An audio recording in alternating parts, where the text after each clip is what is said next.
So yesterday I went to the Capitol and spoke at a hearing. The hearing was for studying the cost to Nebraska for not expanding Medicaid last year, how much it cost us as a state.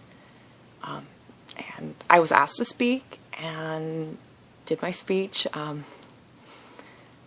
This is not really my thing, but I will learn because someone needs to speak for everyone who's in the Medicaid gap, who has to live with conditions that are treatable and not be able to get treatments.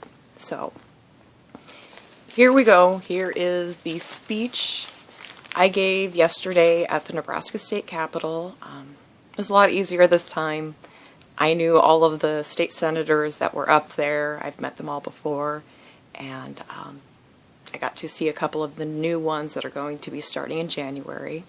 So, and of course, the wonderful people I've met that are in the gap like me, and the hardworking people that are fighting for people like me. It's always a very uplifting experience. And so anyways, here we go. My name is Amanda Gershon. Some of you may remember me from last year. I have undiagnosed autoimmune disorders.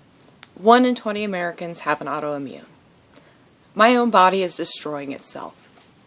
The damage autoimmune does is not reversible.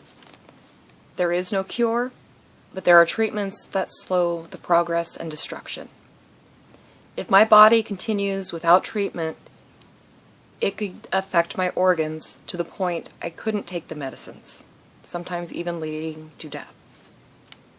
I have no insurance. I make less than poverty. I do not qualify for subsidies or Medicaid.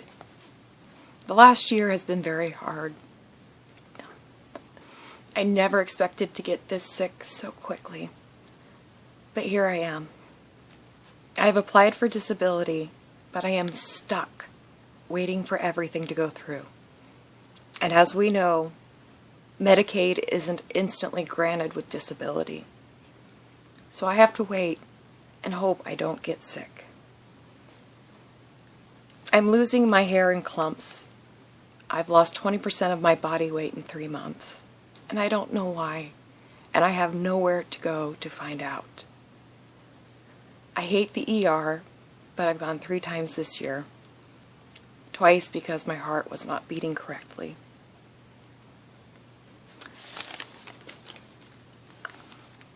And I have to file bankruptcy again. I filed bankruptcy when I was 22, $60,000 in medical bills. I'm getting to that point again. And I can't keep doing this. I can't. For the few years of my life I had insurance. I had good credit. I had a home. I had vehicles. I had food on my table. I had no worries. I was out of debt and recovered from a bankruptcy. But with no insurance, I'm back to that starting point again. The worst part of this is that I'm not the only person that lives this way. Many people across the country and in Nebraska live this way. In Lincoln, in Omaha, in the small towns. But the true cost of failing to implement the Medicaid expansion can't be measured in dollars. The true cost is in the time missed. Too sick to hang out with friends, too tired to celebrate holidays with family, too low to help a neighbor. Not being able to participate in the things that truly make us Nebraskan is the real cost. Thank you guys. I appreciate everybody that watches and shares. I'm amazed at how many people in this country have a similar story to mine. I've always said my story is not unique. It's not. But there are so many people that live like this